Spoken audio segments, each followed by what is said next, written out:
Voltamos! E aí, quem volta junto?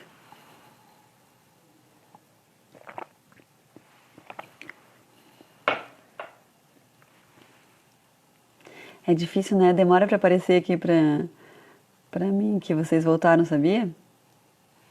Aí parece que eu tô falando sozinha. Então tá, então vamos retomar.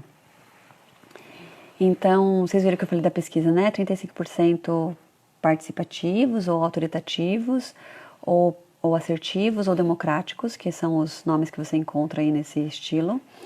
35% negligentes, o que é muito triste, e 15% autoritários e 15% permissivos, tá? Então vamos lá, eu queria abrir para perguntas, que depois eu posso finalizar em cima das perguntas de vocês. Quem quer fazer perguntas? Alguma pergunta? Ah, Silviane chegou tarde. Ai, que bom, Sil, que você gostou do conteúdo. Esse conteúdo dos estilos parentais, para mim... isso que a Luísa... Eu já vou finalizar o que eu estava falando, tá? Isso que a Luísa perguntou é muito legal. Pai e mães com estilos parentais diferentes. O que acontece com a criança? Normalmente isso é bem comum. Um pai muito autoritário normalmente tem uma mãe muito permissiva. O que acontece com a criança? No futuro, não é muito negativo isso, tá? Porque ela aprende, ela tem um pouco do que ela precisa com cada um ali. Não é muito negativo. O que é mais negativo é no momento atual, né? Que a criança realmente vai ser muito desafiante para a criança ali, que é criança, aprender a lidar com isso, né? Porque eu tenho dois amores na minha vida, e aí um é muito assim, outro é muito assado, então ela vai... Mas no desenvolver dela, quando chegar adulto, não vai ser tão problemático assim. E também para a criança é mais difícil ali, para os pais e para a criança, porque normalmente os pais não concordam muito, né? Então as regras às vezes não são muito claras. Então no convívio do dia a dia, o desafio é grande. Porque daí com a minha mãe eu faço de um jeito, com o pai eu faço de outro, né?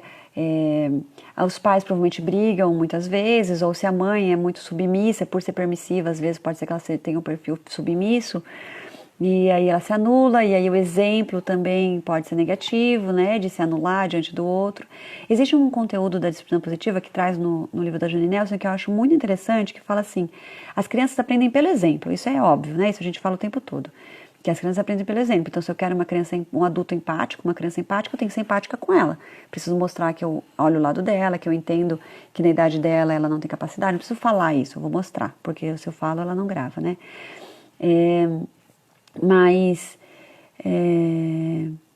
Se eu tenho uma mãe submissa, como eu tinha antes as crianças eram muito obedientes porque elas tinham mães obedientes. As mães obedeciam os maridos. E aí era fácil para a criança saber o que fazer, saber como ser obediente, né? Lembra aquela história de que a mãe, né? Teu pai tá chegando, todo mundo sentava, a própria mãe não falava. Sentava quietinha, quando a criança fazia alguma coisa, já escondia para o pai não ficar bravo. Então, tudo isso era seguido pelas crianças. Então, ela tinha um exemplo a ser seguido de obediência, né? Conforme as mulheres foram queimando sutiã, conforme as mulheres foram não mais sendo submissas a seus maridos, as crianças também passaram a não ter exemplo de obediência. E também é muito difícil elas aprenderem a ser obedientes sem ter quem seguir. Quem eu sigo que é obediente?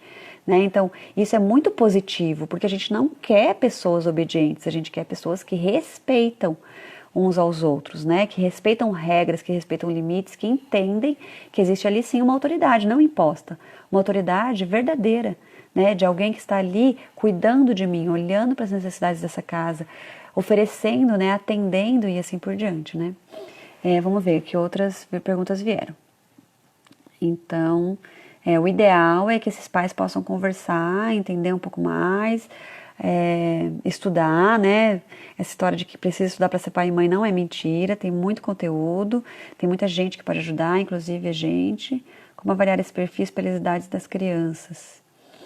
Não entendi a pergunta, Paty. Você pode depois explicar melhor? Tem relação com o gênero, talvez? Os meninos antes eram criados para mandar e as meninas para obedecer? Também. Tem relação, mas os meninos também eram criados para obedecer aos pais, né? E sim, o machismo, com certeza tem. É importante os pais conversarem, pois o risco é reforçar ainda mais seu estilo como forma de compensar o estilo do parceiro. O Dinho já trouxe aí mais uma contribuição. Meu bebê tem 1 ano e 2 meses, o quanto ele vai compreender as regras, etc. Você não precisa explicar as regras para ele, tá? Ele só precisa sentir que existem regras. E da onde vem essas regras de 1 ano e 2 meses? Da rotina, tá? E com o bebê de 1 ano e 2 meses, você não fala o que não pode, você fala o que pode. Então, o seu bebê vai pegar uma coisa que é perigosa, você tira da mão dele e fala, esse faz dodói, ó, mas esse pode. Então, você coloca outra coisa que pode pra ele. Então, você evita dizer o não, porque a criança de 1 ano e 2 meses não entende não, porque o não é muito abstrato ainda, e você direciona pro que pode, você vai colocando ele no caminho correto, como se fosse. E ele vai entendendo que é com esse carinho que você vai direcionando ele, né? Então, não é não, tira a mão daí. Não, não, você vai apanhar na mão. Então, assim, ele tá dizendo blá, blá, blá, blá, e leva um tapa. Ele tá vendo só a sua fisionomia, a sua rigidez e leva um tapa. Ele não entende porque aquilo aconteceu, né? Então, outra coisa é, querido, aí não pode, né? Pega, ó, mas esse aqui pode, vamos brincar com esse aqui? Então, 1 ano e 2 meses ainda não tem essa compreensão e você vai dando esses limites com amorosidade. A gente fala que vai colocando as margens do rio, né? Para você conseguir que o rio flua. Se a margem é muito apertada, a água não anda. Então, se eu tenho muita rigidez, a criança não se desenvolve, ela passa a ser um bonequinho ali que segue as ordens dos pais por medo ou por várias questões, né, do autoritarismo.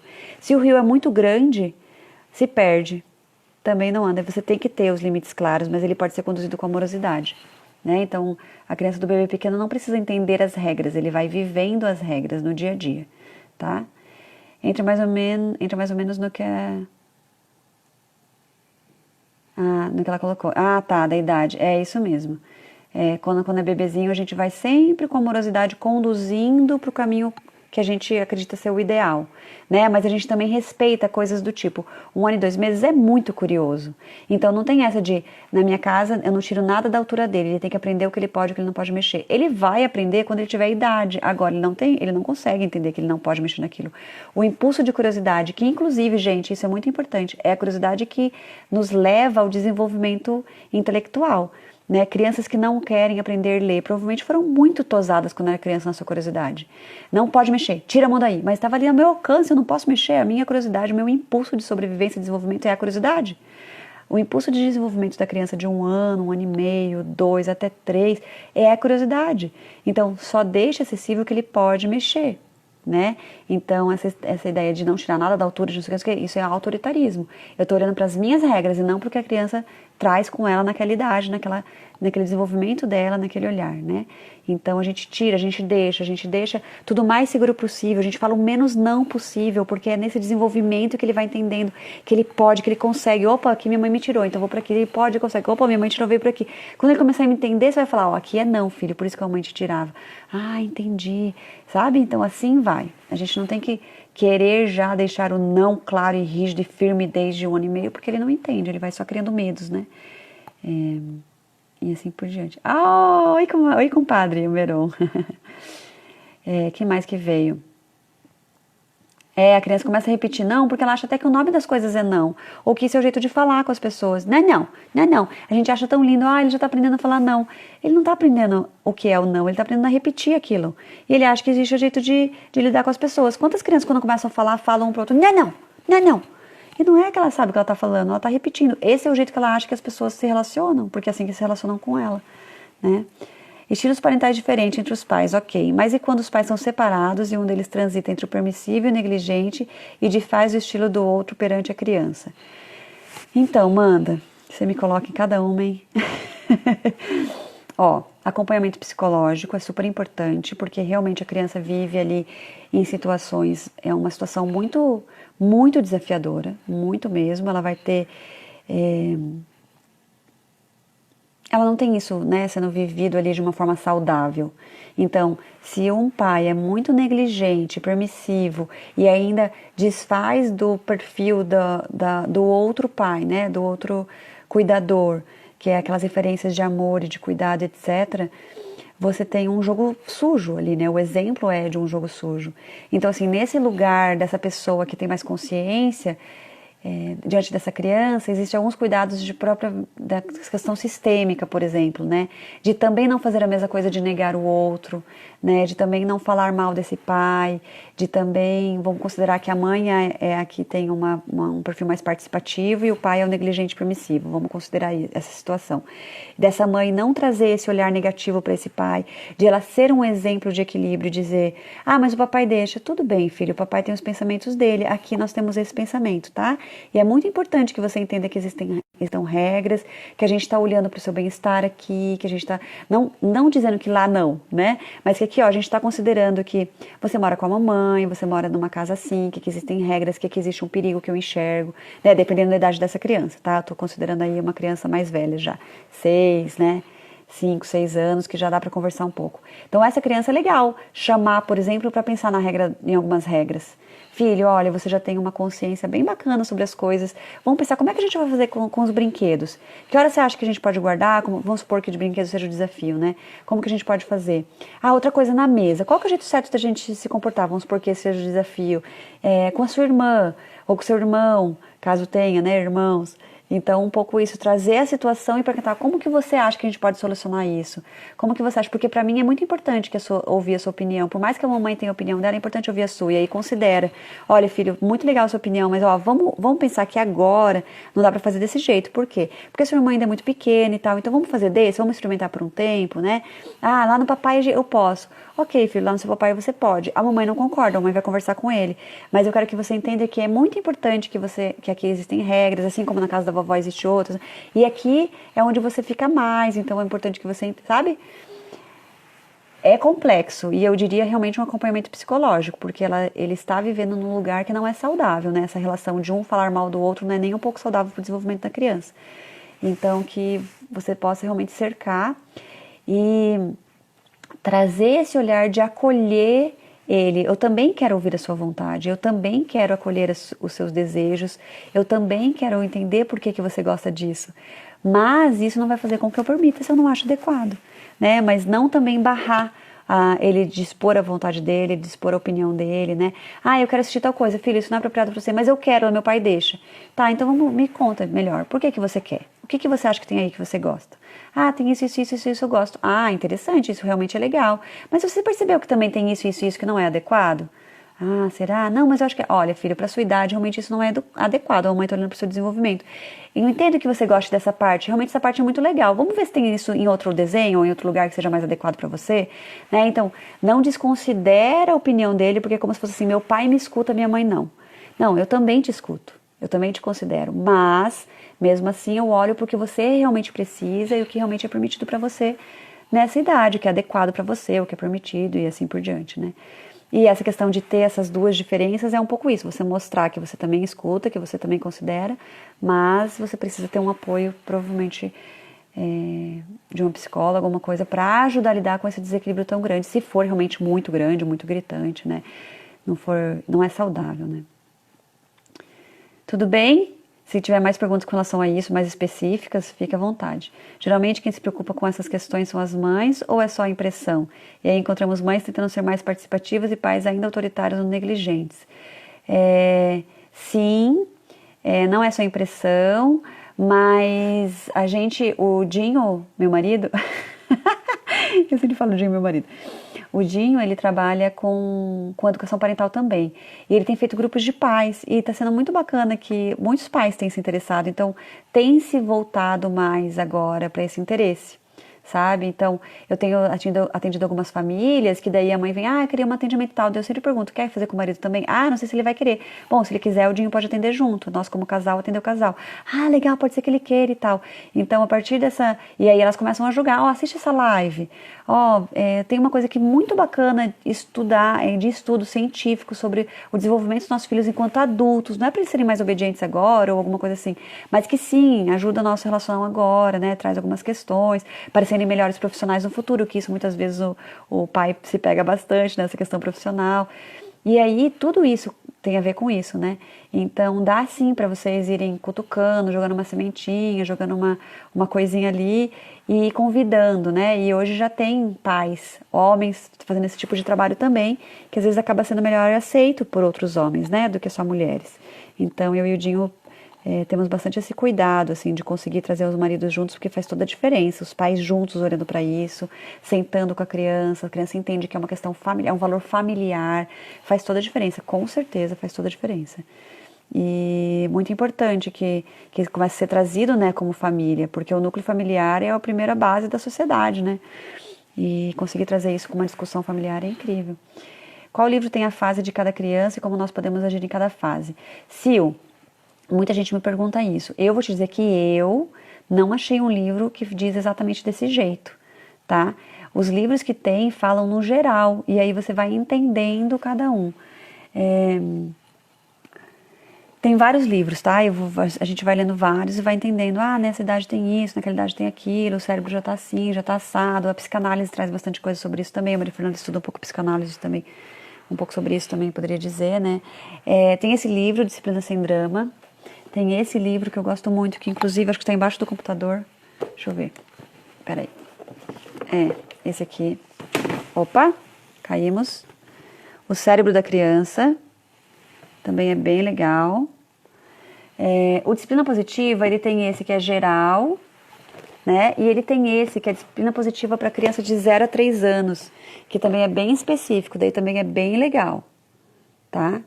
E a gente gosta muito também, quando a gente fala de idades, a gente gosta muito de usar os setênios trazidos pela antroposofia, que é usado também na pedagogia Waldorf, tá? Cada setênio. De 7 em 7 anos a gente tem saltos. E aí é bem legal a gente olhar para isso também. E daí dentro dos setênios tem os 3 anos e meio, os 3 anos, a chegada do eu, tem várias coisas super interessantes também que ajudam a gente a olhar para isso. Essa live vai ficar gravada, perdi uma parte que eu assistir na íntegra, vai ficar gravada no meu IGTV, É só entrar ali no meu perfil, no IGTV e vai ver. Vamos ver se tem mais. Psicologia do Desenvolvimento, obrigada, Adri. Psicologia do Desenvolvimento, é verdade. Eu nunca li ainda nenhum livro sobre a Psicologia do Desenvolvimento, mas eu já ouvi falar mesmo que tem sobre essa questão das idades também. Inclusive eu vou comprar um para poder já ser mais específico aí na hora que as pessoas perguntam também, né? E também para os atendimentos de cada criança mais específica. Num geral, se a gente entende esses blocos assim, né, de idades, a gente consegue ser bem participativo, sabe? A gente consegue ser bem participativo mesmo, de olhar para cada criança, porque assim, não tem assim, toda criança nessa idade é assim, não tem isso. E a gente percebe isso gritante aqui na nossa família, que eu tenho uma sobrinha de 1 ano de diferença do Joaquim, que vive praticamente junto, que é o mesmo condomínio, ali uma embaixo, outra em cima.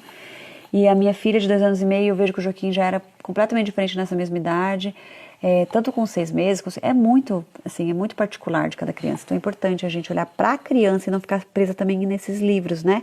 Livros são ótimos, com certeza, mas a gente como pano de fundo, né? Sobre desenhos e vídeos, tem alguma recomendação? Porque até 1 ano eu não deixava o Luca ver, agora deixa um pouco, mas tenho medo de ser prejudicial. Olha, eu vou ser bem sincera com você, desenhos e vídeos, telas é sempre prejudicial. É sempre prejudicial por quê? Ele é ótimo para os pais, porque os pais têm um tempo de descanso, tá? Mas é sempre prejudicial por quê? Primeiro, você tira a criatividade da criança, ela vai replicar o que ela tá vendo lá, ela não vai mais ser criativa. Não tô dizendo nunca mais, claro, tô dizendo naquele momento. Vou dar um exemplo, o Joaquim não assistia filme, não assistia nada e ganhou um bonequinho do Batman. E o bonequinho do Batman dele era incrível, era muito divertido, ele fazia tudo. Ele se transformava, ele voava, ele fazia 1000 coisas, ele se divertia demais com aquele boneco do Batman. Até um dia que o primo dele chegou pra ele e falou, o Batman não faz isso. O Batman não faz aquilo, o Batman só faz isso, faz aquilo. Gente, ele virou um robozinho que imitava o que o Batman fazia. Perdeu a criatividade com o Batman, né? Então, ai, olha, meu negocinho tá fazendo não sei o quê, imitando um desenho que ele viu na televisão, ele não tá sendo criativo, ele tá sendo replicador, ele tá imitando. Isso é um dos pontos da TV, das telas, dos desenhos e tudo mais. Segundo ponto, a luz é péssima, isso a gente já sabe, então a quantidade de tempo, isso a gente já conseguiria controlar. Terceiro ponto, tudo no desenho é mais legal. No desenho voa, no desenho canta, no desenho a mãe canta, a mãe dança, a mãe oferece, a mãe aparece quando a criança precisa, o sol brilha, a chuva é gostosa de tomar banho de chuva, a poça é maravilhosa de pular, a mãe não briga, a criança... Tudo no desenho é maravilhoso, é lindo, é incrível, os amiguinhos, a criança é o centro das atenções, blá, blá, blá, blá, blá, blá. Chega na vida real, não é nada daquilo. Então, é uma frustração. Normalmente a criança desliga a televisão e fala, ai, não tem nada pra fazer, mas brinquedos são chatos, não sei o que é chato, não sei o que é chato, porque é chato, porque é chato. Sabe, a televisão não é estimulante, assim, não tem pontos positivos. O ponto positivo da televisão é que realmente dá um descanso para os pais, porque principalmente nessa quarentena que a gente não tem apoio, tá? Esse é o ponto positivo. Agora achar que a gente deixa na tela para estimular alguma coisa ou outra não é verdade, tá? Isso não acontece. Ensina música, ensina não sei o que. Tudo bem, ensina, mas poderia ensinar de um jeito muito mais saudável fora das telas. Né? Então a gente cuidar um pouco, a gente achando que a gente está sendo bem positivo de dar um pouquinho de desenho e tal. Tem algumas coisas positivas nesse sentido do que está trazendo de conteúdo, né? Mas esse conteúdo poderia vir sem esses pontos negativos juntos. Tem um desenho chamado Daniel Tigre, que ele traz ensinamentos morais e fala de emoções, que é bem bonitinho. Então ele tem até se eu pudesse sugerir um desenho, né? Ele é um pouco irritante para os adultos, mas ele é bem bonitinho. Então ele fala, por exemplo, canta musiquinhas para você gravar, né? E aí, às vezes, na situação do dia a dia, ela canta musiquinha, lembra e faz o que é correto. Então, se você for colocar algum desenho, alguma coisa, esse é bem legal, Daniel Tigre. Que mais que eu poderia sugerir? O Daniel Tigre é um que eu vejo pouco desenho, a gente vê pouco desenho com as crianças, então eu não tenho muita referência. Se alguém puder sugerir mais algum. A Aline até escreveu aqui, tem um que fala, do Daniel Tigre, que fala assim: se tiver nervoso e quiser gritar, respire bem fundo e comece a contar. Ele conta e se acalma para tomar uma decisão. Então tem alguns conteúdos interessantes, né? Mas lógico, se a gente quando puder optar não precisar dar desenho para ensinar essas coisas, muito melhor. Mas se precisar, e é óbvio que muitos de nós precisamos, nós aqui eles assistem desenho 3 vezes por semana, depois do almoço, nessa quarentena, porque não tem a casa da avó para assistir, não tem outros lugares onde o Joaquim, né, acabava tendo acesso a essas coisas. A Vera chegou! A voz dele é um pouco irritante. A Mari, oi Mari. Nossa, odontopediatra. Teve até que comprar um suéter vermelho pra filha, que ele tem o suéter vermelho. Isso é outra coisa ruim pra TV também, né? O consumismo. Eles acabam querendo coisas porque eles veem na TV. Contação de histórias é maravilhoso. Inclusive, vou fazer uma live semana que vem, né, Maria Fernanda? Sobre contação de histórias. Gente, contação de histórias é maravilhoso para tratar de emoções, para tudo. A gente vai falar sobre isso semana que vem. Que mais, gente? Mais perguntas? Vamos lá. Show da Luna também. Show da Luna também gostam, né? Eu não lembro se tinha alguma coisa da Show da Luna que eu vi alguma vez que eu não gostei, mas também bem básico, bem de criativo. Tem alguma coisa da Show da Luna que eu não gosto, mas é questão minha. Que às vezes ela estimula demais o raciocínio da criança, podia ser mais mágico, sabe? Ela tira um pouco a magia e traz a ciência, assim. E a criança, quanto mais mágica ela for, quanto mais fantasiosa ela for nessa primeira infância, melhor, tá? Para o desenvolvimento dela, para essa criatividade, para se pensar em soluções, para imaginar coisas mirabolantes. Nossa, como será que acontece a chuva? Será que as nuvens estão fazendo uma festa? Será que São Pedro está lavando? O que será que acontece? Os anjinhos e tal? Não, a Luna vai lá e explica que a água evapora, se transforma em não sei o quê, parará. Então, assim, o show da Luna é legal, é super bonitinho, mas ele é bem científico, ele é bem racional, né? E a ideia é que na primeira infância, do 0 ao 7, eles sejam bem lúdicos, bem fantasiosos, bem maravilhados, bem uau!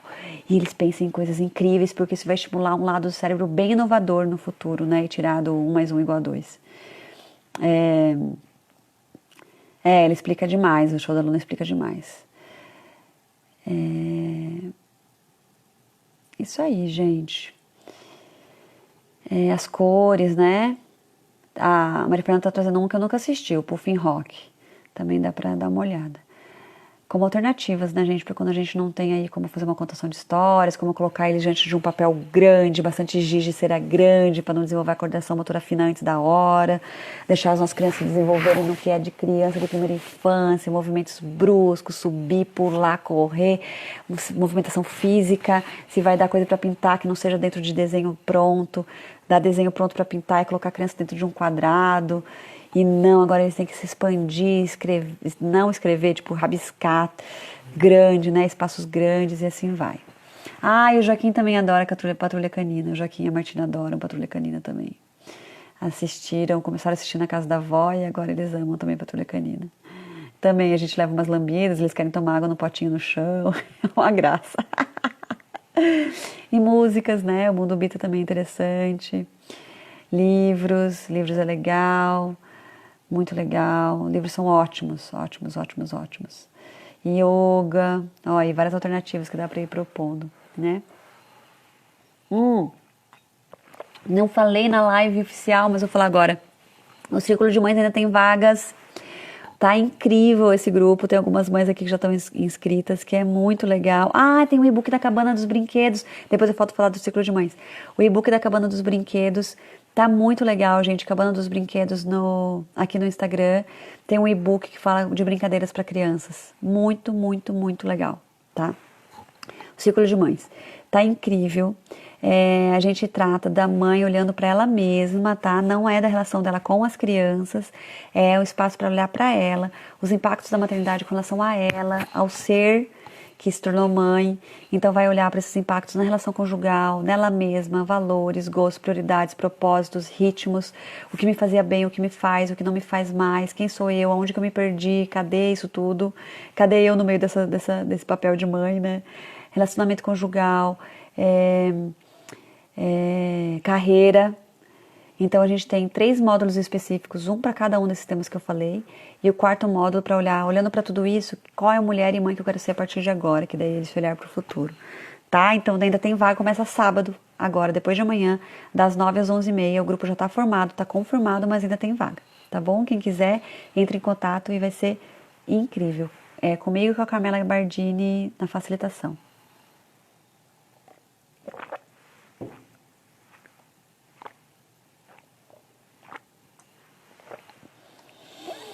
Que mais, gente? Estou com dificuldade de limitar a TV. Moro em apartamento e confesso que detesto brincar. É difícil mesmo. E se for filho único, então mais difícil ainda. A criança às vezes não precisa que a gente brinque com ela, mas ele precisa que ele se sinta visto. Quando ele tá na TV, isso é outra coisa importante também. Por que a TV satisfaz tanto, né? A TV tira a criança do eu dela, então é como se ela não precisasse, ela não tá nesse mundo, ela não precisa de um eu.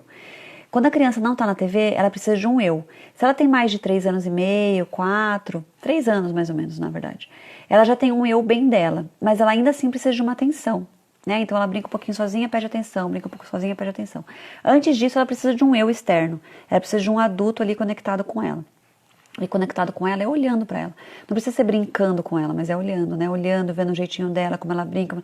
E ela se sente vista, como se ela estivesse em equilíbrio. Se você se perde, vai ler um livro, vai ver no nosso celular, vai trabalhar, é como se ela se desequilibrasse. Cadê meu eu? O que está acontecendo comigo? E ela se machuca, ela chora, ela entra em desespero, não sabe por quê. Tá? Então, às vezes você não precisa brincar, mas você precisa estar ali de alguma forma conectado. Às vezes precisa começar a incentivar uma brincadeira e deixar que continue, né? E sai e fala, tô aqui, tô te vendo. Dá uma olhada e vai. Mas a criança precisa, assim, de um convite para sair da televisão. A televisão, ela é muito atrativa. Muito. Ela faz a gente virar um zumbi e não tem que enfrentar a vida, né? Quem não gosta de ficar 2 horas vendo um filme pensando, não queria que tivesse acabado, agora eu vou ter que enfrentar a vida real. Né? O difícil é a gente deixar os nossos filhos se viciarem nisso desde cedo, que daí é muito mais difícil de enfrentar a vida real, né? Gente, acho que é isso. Mais alguma pergunta com relação aos estilos parentais? Já são 11 horas da noite, já fizemos meia hora a mais. Bom, espero que possa ser utilizado esse conteúdo dos estilos parentais para a gente tomar consciência de onde a gente quer estar. Né? O nosso trabalho como consultores parentais é ajudar os pais a estarem o mais participativo possível no seu dia a dia. Né? Quando eu e o Dinho atendemos as famílias, a gente traz esse olhar de participação, assim, de serem um estilo de participativo, democrático, assertivo ou o que for, considerando as regras e as necessidades dos pais e da família e considerando as necessidades e as vontades da criança também. Muitas vezes essas vontades não vão ser atendidas e tá tudo bem, mas elas vão ser consideradas. Né? E muitas vezes essas necessidades das crianças vão ter que ser colocadas em primeiro lugar para que as minhas também possam ser, e assim por diante, onde entra esse equilíbrio, né? E como que essas regras podem ser bem desenhadas para a gente conseguir ser firme, com tranquilidade, né? Mesmo acolhendo a frustração dos nossos filhos diante dessas regras, mas elas foram bem desenhadas, são firmes, e com tranquilidade a gente consegue acolher as frustrações também. Tá bom? Que bom que foi proveitoso. Mandem para quem vocês acharem que pode ser útil, por favor.